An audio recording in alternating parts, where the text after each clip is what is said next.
ಎಲ್ಲರಿಗೂ ನಮಸ್ಕಾರ. ಸಮೃದ್ಧಿ ಅಡುಗೆ ಮನೆಗೆ ಸ್ವಾಗತ. ನಾನಿವತ್ತು ನಿಮಗೆ ಇನ್ಸ್ಟೆಂಟಾಗಿ ಅವಲಕ್ಕಿ ಇಡ್ಲಿನ ಹೇಗೆ ಮಾಡೋದು ಅಂತ ತಿಳಿಸ್ಕೊಡ್ತೀನಿ.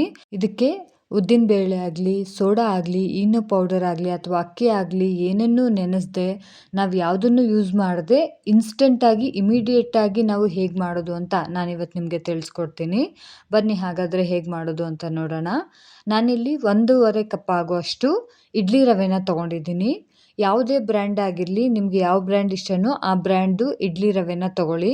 ನಾನಿಲ್ಲಿ ಕರೆಕ್ಟಾಗಿ 1.5 ಕಪ್ ಆಗುವಷ್ಟು ತೊಗೊಂಡಿದ್ದೀನಿ. ನಿಮಗೆ ಮೆಷರ್ಮೆಂಟ್ ತುಂಬಾ ಇಂಪಾರ್ಟೆಂಟ್ ಆಗುತ್ತೆ, ಅದಕ್ಕೋಸ್ಕರ ಕಪ್ ಅಳತೆನ ಕರೆಕ್ಟಾಗಿ ಇಟ್ಕೊಳ್ಳಿ. ಈಗ ರವೆ ಪೂರ್ತಿ ಮುಳುಗೋ ಹಾಗೆ ನೀರನ್ನು ಹಾಕ್ಕೋಬೇಕು. ಈ ರೀತಿ ನೀರನ್ನು ಹಾಕ್ಕೊಂಡು ರವೆನ ಚೆನ್ನಾಗಿ ತೊಳ್ಕೊಬೇಕು. ಒಂದು 2ರಿಂದ 3 ಸಲ ನಾವು ಚೆನ್ನಾಗಿ ತೊಳ್ಕೊಳ್ಬೇಕು. ನೋಡಿ, ಈ ರೀತಿ ಚೆನ್ನಾಗಿ ತೊಳ್ಕೊಳ್ಳೋದ್ರಿಂದ ಇಡ್ಲಿ ವೈಟಾಗಿ ಬರುತ್ತೆ. ಸೊ ಅದಕ್ಕೋಸ್ಕರ ಈ ರೀತಿ 2ರಿಂದ 3 ಸಲ ನಾನು ಚೆನ್ನಾಗಿ ತೊಳ್ಕೊಂಡು ಇದನ್ನು ಒಂದು 30 ನಿಮಿಷ ಹೀಗೆ ನೆನೆಯೋದಕ್ಕೆ ಬಿಡ್ತೀನಿ. ಈಗ 1.5 ಕಪ್ ಆಗುವಷ್ಟು ರವೆ ಏನು ತೊಗೊಂಡಿದ್ದೀನಿ ಅದಕ್ಕೆ ಅರ್ಧ ಭಾಗ ಅಂದರೆ 3/4 ಕಪ್ ಆಗುವಷ್ಟು ಅವಲಕ್ಕಿನ ತೊಗೊಂಡಿದ್ದೀನಿ. ಅವಲಕ್ಕಿ ನಿಮಗೆ ಯಾವುದೇ ರೀತಿ ಅವಲಕ್ಕಿ ತೊಗೊಂಡ್ರೂ ನಡೆಯುತ್ತೆ. ನೋಡಿ, ಈ ರೀತಿ ಅವಲಕ್ಕಿನ ಕೂಡ 3ರಿಂದ 4 ಸಲ ಚೆನ್ನಾಗಿ ನೀಟಾಗಿ ತೊಳ್ಕೊಳ್ಬೇಕು. ನೋಡಿ, ಈ ರೀತಿ ನೀಟಾಗಿ ತೊಳ್ಕೊಂಡು ಅವಲಕ್ಕಿನ ಸಂಪೂರ್ಣವಾಗಿ ಅದರಲ್ಲಿರುವಂಥ ನೀರನ್ನು ಹೊರಗಡೆ ಹಾಕಿ ಇದನ್ನು ಕೂಡ ನಾನು 30 ನಿಮಿಷ ನೆನೆಯೋದಕ್ಕೆ ಬಿಡ್ತೀನಿ. ಅಷ್ಟರೊಳಗಡೆ ನಾವು ಇದಕ್ಕೆ ಬೇಕಾಗಿರುವಂಥ ಒಂದು ಸಣ್ಣ ಚಟ್ನಿನ ಮಾಡ್ಕೊಬರೋಣ. ಈಗ ನಾನು ಒಂದು ಪಾತ್ರೆಗೆ 2ರಿಂದ 3 ಟೇಬಲ್ ಸ್ಪೂನ್ ಆಗುವಷ್ಟು ಎಣ್ಣೆಯನ್ನು ಹಾಕ್ಕೊಳ್ತಾ ಇದ್ದೀನಿ. ಎಣ್ಣೆ ಸ್ವಲ್ಪ ಬಿಸಿ ಆದ ನಂತರ ಒಂದು ಸ್ವಲ್ಪ ಹಸಿ ಕಡಲೆಕಾಳನ್ನು ಹಾಕ್ಕೊಳ್ತಾ ಇದ್ದೀನಿ. ಹಾಗೆ ಹಸಿ ಕರಿಬೇವಿನ ಸೊಪ್ಪು, ಜೊತೆಗೆ ಒಂದು 2 ಹಸಿ ಮೆಣಸಿನ್ಕಾಯಿ ಹಾಕ್ಕೊಳ್ತಿದ್ದೀನಿ. ನೋಡ್ಕೊಂಡು ಹಾಕ್ಕೊಳ್ಳಿ, ಖಾರ ಬೇಕಂದರೆ ಇನ್ನೂ 1-2ನ ಆ್ಯಡ್ ಮಾಡ್ಕೊಳ್ಬೋದು. ಹಾಗೆ ಒಂದು 3 ಗುಂಟೂರು ಮೆಣಸಿನ್ಕಾಯಿನ ಹಾಕ್ಕೋತಾ ಇದ್ದೀನಿ. ಈ ಮೆಣಸಿನ್ಕಾಯಿ ಹಾಕೋದ್ರಿಂದ ಕಲರ್ ಚೆನ್ನಾಗಿ ಬರುತ್ತೆ. ಇದ್ದರೆ ಹಾಕ್ಕೊಳ್ಳಿ, ಇಲ್ಲ ಅಂದರೆ ಸ್ಕಿಪ್ ಮಾಡ್ಕೊಳ್ಬೋದು. ನೋಡಿ, ಈ ರೀತಿ ಒಂದು ಸ್ವಲ್ಪ ಫ್ರೈ ಆದ ನಂತರ ಈಗ ಒಂದು ಬೆಳ್ಳುಳ್ಳಿನ ಸಿಪ್ಪೆ ಸುಲಿದು ಹಾಕ್ಕೊಳ್ತಿದ್ದೀನಿ. ಹಾಗೆ ಒಂದು ಮೀಡಿಯಮ್ ಸೈಜಾಗಿ ಇರುವಂಥ ಈರುಳ್ಳಿನ ಹಾಕ್ಕೊಂಡು ಈ ರೀತಿ ಫ್ರೈ ಮಾಡ್ಕೊಳ್ಬೇಕು. ಈರುಳ್ಳಿ ಏನು ತುಂಬ ಕೆಂಪಗಾಗೋ ಅವಶ್ಯಕತೆ ಇಲ್ಲ, ಸ್ವಲ್ಪ ಫ್ರೈ ಆದರೆ ಸಾಕು. ಈ ರೀತಿ 1 ನಿಮಿಷ ಇದನ್ನು ಫ್ರೈ ಮಾಡಿಕೊಂಡು ಈಗ ಇದಕ್ಕೆ 2 ಮೀಡಿಯಮ್ ಸೈಜಲ್ಲಿರುವಂಥ ಟೊಮೆಟೊನ ಸಣ್ಣದಾಗಿ ಕಟ್ ಮಾಡಿಕೊಂಡು ಹಾಕ್ಕೊಳ್ತಿದ್ದೀನಿ.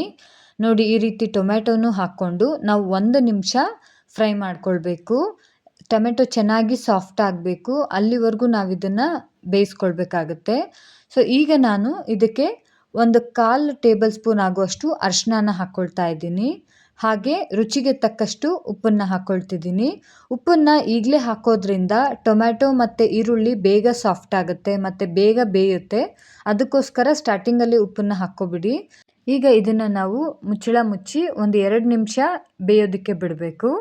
ನೋಡಿ, ಒಂದು 2 ನಿಮಿಷ ಆಗಿದ ತಕ್ಷಣ ನೋಡಿ ಟೊಮ್ಯಾಟೊ ಎಲ್ಲ ಎಷ್ಟು ಚೆನ್ನಾಗಿ ಸಾಫ್ಟ್ ಆಗಿದೆ ಅಂತ. ಸೊ ಈಗ ಇದನ್ನು ಆರೋದಕ್ಕೆ ಬಿಡಬೇಕು. ಚೆನ್ನಾಗಿ ಆರಿಸ್ಕೊಂಡು ಆಮೇಲೆ ನಾವು ಮಿಕ್ಸಿಗೆ ಹಾಕ್ಕೋಬೇಕು.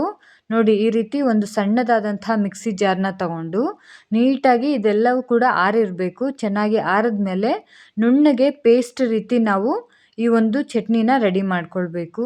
ತುಂಬಾ ಚೆನ್ನಾಗಿರುತ್ತೆ. ಈ ಒಂದು ಇಡ್ಲಿಗೆ ಕಾಂಬಿನೇಷನ್ ಆಗಿ ಈ ಒಂದು ಚಟ್ನಿ ತುಂಬ ಚೆನ್ನಾಗಿರುತ್ತೆ. ನೀವು ಈ ಚಟ್ನಿನ ಬೇರೆ ಎಲ್ಲದಕ್ಕೂ, ಅನ್ನಕ್ಕಾಗಿರ್ಬೋದು, ಮುದ್ದೆಗಾಗಿರ್ಬೋದು, ಎಲ್ಲದಕ್ಕೂ ಯೂಸ್ ಮಾಡ್ಬೋದು. ನೀವು ಈ ಇಡ್ಲಿಗೆ ಕಡಲೆಬೀಜ ಚಟ್ನಿ ಆಗಿರ್ಬೋದು ಅಥವಾ ಕೊಬ್ಬರಿ ಚಟ್ನಿ ಯಾವುದನ್ನಾದರೂ ಯೂಸ್ ಮಾಡ್ಬೋದು. ಈಗ ನಾನು ಚಟ್ನಿನ ಒಂದು ಬಟ್ಲಿಗೆ ಹಾಕ್ಕೋತಾ ಇದ್ದೀನಿ. ಚಟ್ನಿ ಕನ್ಸಿಸ್ಟೆನ್ಸಿ ನೋಡ್ಕೊಳ್ಳಿ, ಅಂದರೆ ನಿಮಗೆ ನೀರು ಬೇಕು ಅನ್ನೋದಾದರೆ ಇದರಿಗೆ ಸ್ವಲ್ಪ ನೀರನ್ನು ಹಾಕಿ ಮಿಕ್ಸ್ ಮಾಡ್ಕೊಳ್ಳಿ. ಇಲ್ಲ ಗಟ್ಟಿಯಾಗಬೇಕು ಅಂದರೆ ನೋಡಿ ಇದೇ ರೀತಿ ನೀವು ಯೂಸ್ ಮಾಡ್ಕೊಳ್ಬೋದು. ಈಗ ಇದಕ್ಕೆ ನಾನು ಒಂದು ಸಣ್ಣದಾಗಿ ಒಗ್ಗರಣೆಯನ್ನು ಹಾಕೋತಾ ಇದ್ದೀನಿ. ಈ ಒಂದು ಒಗ್ಗರಣೆಗೆ ನಾನು ಎಣ್ಣೆ, ಸಾಸಿವೆ, ಜೀರಿಗೆ ಮತ್ತು ಕರಿಬೇವಿನ ಸೊಪ್ಪನ್ನು ಹಾಕ್ಕೊಂಡು ಮಿಕ್ಸ್ ಮಾಡ್ಕೊಳ್ತಿದ್ದೀನಿ. ನೋಡಿ, ಈಗ ಚಟ್ನಿ ರೆಡಿ ಆಗಿದೆ. ಈಗ ಆಗಲೇ ನಾವು ನೆನೆಯೋದಕ್ಕೆ ಇಟ್ಟಿದ್ವಲ್ಲ ರವೆ 30 ನಿಮಿಷ ಆಗಿದೆ. ನೋಡಿ, ಈ ರೀತಿ ಚೆನ್ನಾಗಿ ಸಾಫ್ಟ್ ಆಗಿದೆ ರವೆ ಎಲ್ಲ. ಸೊ ಈಗ ಏನು ಮಾಡಬೇಕು ಅಂದರೆ ಇದರಲ್ಲಿರುವಂಥ ನೀರಿನ ಅಂಶ ಎಲ್ಲ ತೆಗೆದು ಹಾಕಬೇಕು. ಈ ರೀತಿ ನೀಟಾಗಿ ಎಲ್ಲ ನೀರಿನ ಅಂಶವನ್ನು ತೆಗೆದು ನಾವು ಒಂದು ತಟ್ಟೆನಲ್ಲಿ ಹಾಕ್ಕೊಳ್ಳೋಣ. ಯಾರೆಲ್ಲ ನನ್ನ ಚಾನಲ್ನ ಮೊದಲನೇ ಸಲ ನೋಡ್ತಿದ್ದೀರಾ ದಯವಿಟ್ಟು ಸಬ್ಸ್ಕ್ರೈಬ್ ಮಾಡಿ. ಹಾಗೆ ನಿಮಗೆ ಈ ರೆಸಿಪಿ ಇಷ್ಟ ಆಯಿತು ಅಂದರೆ ಲೈಕ್, ಶೇರ್ ಮತ್ತು ಕಮೆಂಟ್ ಮಾಡೋದನ್ನು ಮರಿಬೇಡಿ.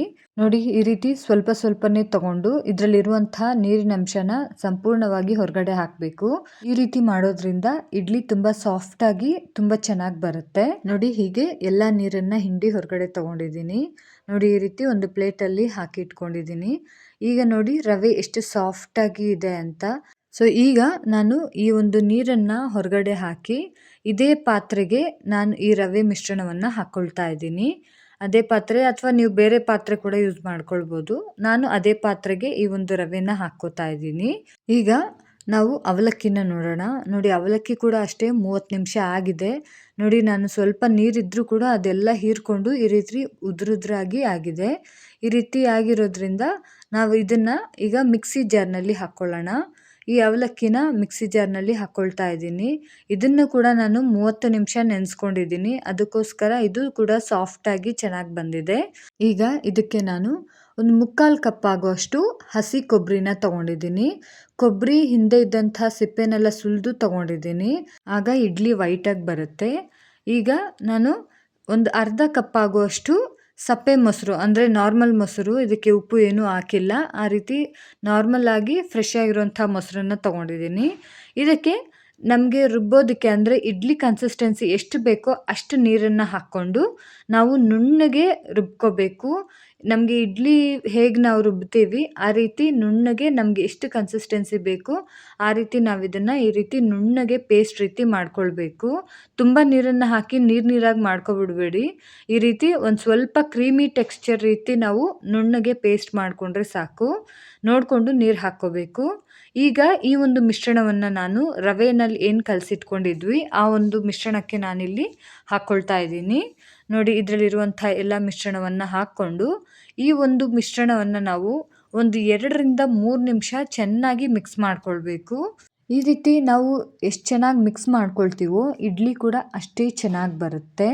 ಈ ರೀತಿ ಮಿಕ್ಸ್ ಮಾಡ್ಕೊಳ್ತಾ ಇದ್ದಾಗ ಅದರಲ್ಲಿ ಗಾಳಿ ಎಲ್ಲ ಒಳಗಡೆ ಹೋಗಿ ಚೆನ್ನಾಗಿ ಅಂದರೆ ತುಂಬ ಸಾಫ್ಟ್ ಆಗೋದಕ್ಕೆ, ಉಬ್ಬಿಕೊಂಡು ಬರೋದಕ್ಕೆ ನಮಗೆ ತುಂಬಾ ಸಹಾಯ ಆಗುತ್ತೆ. ನೋಡಿ, ಈ ರೀತಿ ನಾವು ಮಿಕ್ಸ್ ಮಾಡ್ಕೊಳ್ತಾನೆ ಇರಬೇಕು. ನಿಮಗೆ ಎಷ್ಟಾಗುತ್ತೋ ಅಷ್ಟು ಕೂಡ ಚೆನ್ನಾಗಿ ಮಿಕ್ಸ್ ಮಾಡ್ಕೊಳ್ಳಿ. ಇದನ್ನು ಒಂದು 2 ನಿಮಿಷ ಮಿಕ್ಸ್ ಮಾಡಿಕೊಂಡ ನಂತರ ಈಗ ನಾನು ರುಚಿಗೆ ತಕ್ಕಷ್ಟು ಉಪ್ಪನ್ನು ಹಾಕ್ಕೊಂಡು ಮಿಕ್ಸ್ ಮಾಡ್ಕೊಳ್ತಿದ್ದೀನಿ. ಯಾಕೆ ಅಂದರೆ ಫಸ್ಟೇ ನಾವು ಉಪ್ಪು ಹಾಕ್ಬಿಟ್ಟಾಗ ಅದು ಅಷ್ಟು ಚೆನ್ನಾಗಿ ಬರೋಲ್ಲ. ಈ ರೀತಿ ಒಂದು ಸ್ವಲ್ಪ ಮಿಕ್ಸ್ ಮಾಡಿಕೊಂಡು ಆಮೇಲೆ ಉಪ್ಪು ಹಾಕ್ಕೊಂಡ್ರೆ ಅದು ಟೇಸ್ಟ್ ಚೆನ್ನಾಗಿ ಬರುತ್ತೆ. ನೋಡಿ, ಇದನ್ನು ನಾನು ಕಡಿಮೆ ಅಂದರೂ ಕೂಡ 3-4 ನಿಮಿಷ ಚೆನ್ನಾಗಿ ಮಿಕ್ಸ್ ಮಾಡ್ಕೊಂಡಿದ್ದೀನಿ. ನೋಡಿ, ಇಡ್ಲಿ ಹಿಟ್ಟು ಎಷ್ಟು ಸಾಫ್ಟಾಗಿ ಕರೆಕ್ಟ್ ಹದದಲ್ಲಿ ಬಂದಿದೆ ಅಂತ. ತುಂಬ ನೀರಾಗಿಬಿಟ್ರೆ ಇಡ್ಲಿ ಚೆನ್ನಾಗಿರಲ್ಲ. ಸೊ ಈ ಒಂದು ಹದದಲ್ಲಿ ನಾವು ಮಿಕ್ಸ್ ಮಾಡ್ಕೊಳ್ಬೇಕು. ಈಗ ನಾನು ಒಂದು ಇಡ್ಲಿ ಪಾತ್ರೆಗೆ ಎಣ್ಣೆನ ಹಾಕ್ಕೊಂಡು ಈ ರೀತಿ ನಾವು ಮಿಕ್ಸ್ ಮಾಡಿರುವಂತಹ ಇಡ್ಲಿ ಹಿಟ್ಟನ್ನು ಹಾಕ್ಕೊಳ್ತಾ ಇದ್ದೀನಿ. ಈ ಇಡ್ಲಿ ಹಿಟ್ಟಿಗೆ ನಾವು ಕೊಬ್ಬರಿ ಹಾಕಿದ್ದೀವಿ, ಹಾಗೆ ಅವಲಕ್ಕಿ ಎಲ್ಲ ಹಾಕಿದ್ದೀವಲ್ಲ, ಒಂದು ಸಲ ನೀವು ಮನೆಯಲ್ಲಿ ಮಕ್ಕಳಿಗೆ ಮಾಡಿಕೊಡಿ. ಖಂಡಿತ ನಮಗೆ ದಿನ ಇದೇ ಬೇಕು ಅಂತ ಕೇಳ್ತಾರೆ. ಯಾಕಂದರೆ ನನ್ನ ಮಕ್ಕಳೇ 2 ಇಡ್ಲಿ ತಿಂತಾ ಇದ್ದವರು 4 ಇಡ್ಲಿ ತಿನ್ನೋದಕ್ಕೆ ಸ್ಟಾರ್ಟ್ ಮಾಡಿದ್ರು. ಅಷ್ಟು ಚೆನ್ನಾಗಿರುತ್ತೆ ಇದರ ಒಂದು ಟೇಸ್ಟು. ಯಾಕಂದರೆ ನಾವಿಲ್ಲಿ ಕೊಬ್ಬರಿ ಎಲ್ಲ ಆ್ಯಡ್ ಮಾಡಿರ್ತೀವಿ, ಅದಕ್ಕೆ ತುಂಬಾ ಚೆನ್ನಾಗಿರುತ್ತೆ. ನೀವು ಟ್ರೈ ಮಾಡೋದನ್ನು ಮರಿಬೇಡಿ. ನೋಡಿ, ಈ ರೀತಿ ಇಡ್ಲಿ ಸಂಪೂರ್ಣವಾಗಿ ಹಾಕೋದಾದ್ಮೇಲೆ ನಾನು ನೀರನ್ನು ಕಾಯೋದಕ್ಕೆ ಇಟ್ಟಿದ್ದೆ. ಈಗ ಇಡ್ಲಿ ಪಾತ್ರೆಯಲ್ಲಿ ಇಟ್ಟು ಇದನ್ನು ನಾವು ಚೆನ್ನಾಗಿ ಬೇಯಿಸ್ಕೊಳ್ಬೇಕು. ಒಂದು 5 ನಿಮಿಷ ಸಾಕು, ನೀಟಾಗಿ ಬೆಂದ್ಕೊಳ್ಳುತ್ತೆ. ಈಗ ನೋಡಿ, ಒಂದು 5 ನಿಮಿಷ ಆಗಿದ ತಕ್ಷಣ ನೋಡ್ಬೋದು ಇಡ್ಲಿ ಎಷ್ಟು ಚೆನ್ನಾಗಿ ರೆಡಿಯಾಗಿದೆ ಅಂತ. ನೋಡಿ, ಈ ರೀತಿ ನಾವು ತೆಗಿತಾ ಇದ್ದರೆ ಎಷ್ಟು ಸಾಫ್ಟಾಗಿ ಬರ್ತಾ ಇದೆ ಅಂತ. ತುಂಬಾ ಸಾಫ್ಟಾಗಿ ಬರುತ್ತೆ. ನೀವು ಎಕ್ಸ್ಪೆಕ್ಟ್ ಮಾಡದೇ ಇರೋ ರೀತಿ ತುಂಬಾ ಟೇಸ್ಟಾಗಿರುತ್ತೆ. ಒಂದು ಸಲ ಟ್ರೈ ಮಾಡಿ, ನಿಮಗೆ ಗೊತ್ತಾಗುತ್ತೆ. ನೋಡಿ, ಎಷ್ಟು ಚೆನ್ನಾಗಿ ಸಾಫ್ಟಾಗಿ ಈ ಥರ ಒಂದು ಸಲ ಇಡ್ಲಿ ಮಾಡಿದ್ರಿ ಅಂದರೆ ಉದ್ದಿನಬೇಳೆ ಅಕ್ಕಿ ಹಿಟ್ಟನ್ನು ಮರ್ತೇ ಬಿಡ್ತೀರಾ, ಅಷ್ಟು ಚೆನ್ನಾಗಿರುತ್ತೆ ಟೇಸ್ಟು. ಇನ್ನೊಂದು ಸಲ ನೀವು ನಾರ್ಮಲ್ ದೋಸೆ ಮತ್ತು ಇಡ್ಲಿ ಮಾಡೋದಕ್ಕೆ ಹೋಗಲ್ಲ, ಡೈಲಿ ಇದನ್ನೇ ಮಾಡ್ತಿರ್ತೀರ, ಅಷ್ಟು ಚೆನ್ನಾಗಿರುತ್ತೆ ಟೇಸ್ಟು ಕೂಡ. ನೋಡಿ, ಎಷ್ಟು ಚೆನ್ನಾಗಿದೆ ಅಂತ. ನಿಮಗೆ ಮುರಿದು ಕೂಡ ತೋರಿಸ್ತೀನಿ. ನೋಡಿ, ಎಷ್ಟು ಸಾಫ್ಟಾಗಿ ಅಕ್ಕಿ ಇಡ್ಲಿ ಕೂಡ ಏನೂ ಆಗಲ್ಲ ಇದ್ರ ಮುಂದ್ಗಡೆ, ಅಷ್ಟು ಚೆನ್ನಾಗಿರುತ್ತೆ. ನೋಡಿ, ಈ ರೀತಿ ಎಲ್ಲ ಒಂದು ಇಡ್ಲಿಗಳು ಕೂಡ ಎಷ್ಟು ಚೆನ್ನಾಗಿ ಎದ್ದು ಬರ್ತಿದೆ, ಯಾವುದೂ ಕೂಡ ಪಾತ್ರೆಗೆ ಅಂಟ್ಕೋತಿಲ್ಲ. ಈ ರೀತಿ ಸಾಫ್ಟಾಗಿ ಸ್ಮೂತಾಗಿ ನೀವು ಕೂಡ ಇಡ್ಲಿ ಮಾಡ್ಕೊಳ್ಬೋದು. ಮತ್ತು ಇಲ್ಲಿ ನಮಗೆ ನೆನೆಸೋದು ಏನೂ ಅವಶ್ಯಕತೆ ಇರೋದಿಲ್ಲ. ಇನ್ಸ್ಟೆಂಟಾಗಿ ಇಮಿಡಿಯೇಟಾಗಿ ನಾವು ಬೆಳಗ್ಗೆ ಬ್ರೇಕ್ಫಾಸ್ಟ್ಗೆ ಮಕ್ಕಳಿಗೆ ಈಗ ಸ್ಕೂಲ್ ಸ್ಟಾರ್ಟ್ ಆಗ್ತಿದೆ. ಸೊ ಬೆಳಗ್ಗೆ ಬ್ರೇಕ್ಫಾಸ್ಟ್ ಏನು ಮಾಡೋದು ಅನ್ನೋ ಅಂಥ ಒಂದು ಟೆನ್ಷನ್ನೇ ಇರುತ್ತೆ. ಈ ರೀತಿ ಇನ್ಸ್ಟೆಂಟಾಗಿ ಇಮಿಡಿಯೇಟಾಗಿ 10 ನಿಮಿಷದಲ್ಲೇ ನೀವು ಈ ಒಂದು ಇಡ್ಲಿನ ರೆಡಿ ಮಾಡ್ಕೊಳ್ಬೋದು. ಈ ರೀತಿ ಚಟ್ನಿ ಜೊತೆಗೆ ಇಡ್ಲಿನ ತಿಂತಾ ಇದ್ದರೆ ಅದರ ಟೇಸ್ಟೇ ಸೂಪರ್ ಆಗಿರುತ್ತೆ. ಧನ್ಯವಾದಗಳು.